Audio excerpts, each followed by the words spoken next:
वरहमतुल्लाहि वबरकातुहू। सूरतुल बक़रा आयत नंबर 30। आऊज़ु बिल्लाहि मिनश्शैतानिर्रजीम। बिस्मिल्लाहिर्रहमानिर्रहीम। वइज़ क़ाल रब्बुका लिल-मलाइकति इन्नी जाइलुन फ़िल अर्ज़ि ख़लीफ़ा क़ालू अतजअलु फ़ीहा मन युफ़्सिदु फ़ीहा वयस्फ़िकुद्दिमा व नहनु नुसब्बिहु बिहम्दिका व नुक़द्दिसु लक क़ाल इन्नी अअलमु मा ला तअलमून। वइज़ और जब क़ाला कहा रब्बुका तुम्हारे रब ने लिल मलाइकति फरिश्तों से इन्नी में जाइलुन बनाने वाला हूँ फ़िल अर्ज़ि ज़मीन में खलीफा एक नायब। क़ालू उन्होंने कहा अतजअलु क्या आप बनाएंगे फ़ीहा उसमें मन युफ़सिदु जो फ़साद करेगा फ़ीहा उसमें वयस्फ़िकुद्दिमा और बहाएगा खून व नहनु और हम नुसब्बिहु बेऐब कहते हैं बिहम्दिका आपकी तारीफ़ के साथ व नुक़द्दिसु और हम पाकीज़गी बयान करते हैं लका आपकी। क़ाला उसने कहा इन्नी बेशक मैं आलमु जानता हूँ मा जो ला तालमून तुम नहीं जानते। इस आयत का तर्जुमा कुछ यूँ है, और याद करो जबकि कहा था तुम्हारे रब ने फरिश्तों से कि मैं बनाने वाला हूँ ज़मीन में एक खलीफा। उन्होंने कहा क्या आप ज़मीन में किसी ऐसे को मुकर्रर करने वाले हैं जो इसमें फ़साद मचाएगा और खून रेज़ी करेगा, और हम आपकी हम्दो सना के साथ तस्बीह और आपकी तक़दीस में लगे हुए हैं। फरमाया मैं जानता हूँ जो कुछ तुम नहीं जानते। इस आयत की तफसीर कुछ यूँ है कि वइज़ क़ाल रब्बुका लिल मलाइकति इन्नी जाइलुन फ़िल अर्ज़ि खलीफ़ा। खलीफा दर हकीकत नायब को कहते हैं। आम तौर पर लोगों को मुग़ालता लाहक होता है कि खलीफा और जानशीन किसी की मौत के बाद मुकर्रर होता है, ज़िंदगी में नहीं होता। लेकिन इस दुनिया में इंसान की असल हकीकत को समझने के लिए वायसराय का तसव्वुर जहन में रखिए। 1947 से पहले हम अंग्रेज़ के ग़ुलाम थे। हमारा असल हाकिम बादशाह या मलका इंग्लिस्तान में था, जबकि दिल्ली में वायसराय होता था। वायसराय का काम ये था कि हिज मैजेस्टी या हर मैजेस्टी की हुकूमत का जो भी हुक्म मौसूल हो इसे बिला चूँ चरा बग़ैर किसी तग़य्युर और तबद्दुल के नाफिज करे। अलबत्ता वायसराय को अख्तियार हासिल था कि अगर किसी के मामले में इंग्लिस्तान से हुक्म ना आए तो वो यहाँ के हालात के मुताबिक अपनी बेहतरीन राय कायम करे। वो गौर व फिक्र करे यहाँ की मसलियतें क्या हैं, और जो चीज़ भी सल्तनत की मसलिहत में हो इसके मुताबिक फ़ैसला करे। यही रिश्ता कायनात के असल हाकिम और ज़मीन पर इसके खलीफा के माबैन है।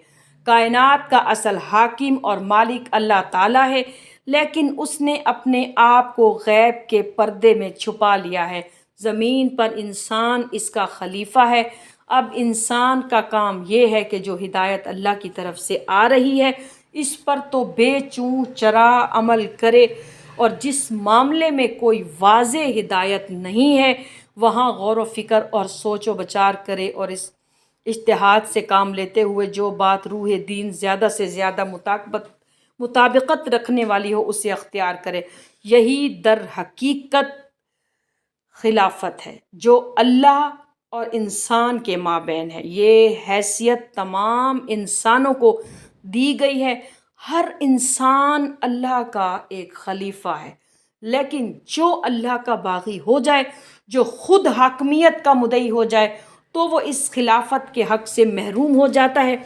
अगर किसी बादशाह का वली अहद अपने बाप की ज़िंदगी में ही बगावत करे और हुकूमत हासिल करना चाहे तो अब वो वाजिबुल क़त्ल है।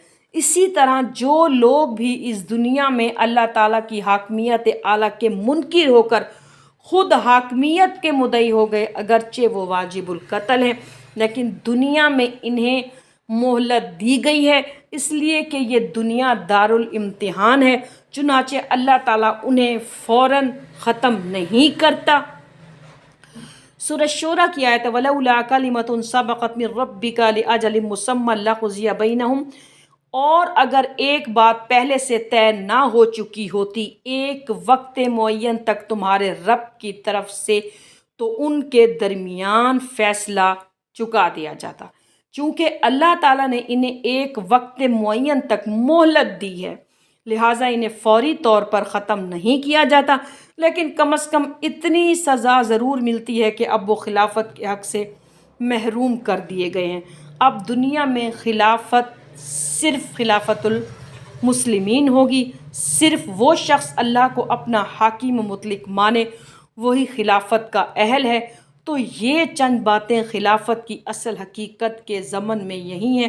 اب آپ کو سمجھ آ گئی ہوگی بات۔ وَإِذْ قَالَ رَبُّكَ لِلْمَلَائِكَةِ إِنِّي جَاعِلٌ فِي الْأَرْضِ خلیفہ، اور یاد کرو جب تمہارے رب نے کہا تھا فرشتوں سے کہ میں زمین میں ایک خلیفہ بنانے والا ہوں۔ قَالُوا أَتَجْعَلُ فِيهَا مَن يُفْسِدُ فِيهَا وَيَسْفِكُ الدِّمَاءَ وَنَحْنُ نُسَبِّحُ بِحَمْدِكَ وَنُقَدِّسُ لَكَ۔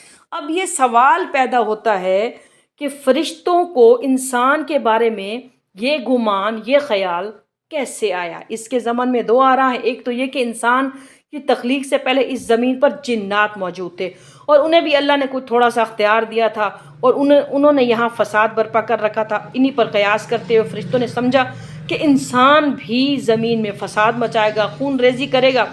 ایک دوسری اصولی بات یہ کہی گی کہ جب خلافت کا لفظ استعمال ہوا تو فرشتے سمجھ گئے کہ انسان کو زمین میں کوئی نہ کوئی اختیار ملے گا۔ جنات کے بارے میں خلافت کا لفظ کہیں نہیں آیا، یہ صرف انسان کے بارے میں آیا، اور خلیفہ بالکل بے اختیار نہیں ہوتا۔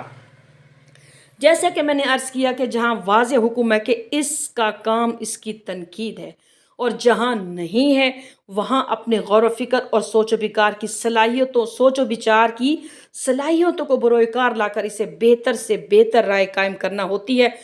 جہاں اختیار ہوگا وہاں اس کا صحیح استعمال ہوگا۔ اللہ پاک ہم سب کو قرآن پاک پڑھنے، سننے اور سمجھنے اور عمل کرنے کی توفیق عطا فرمائے۔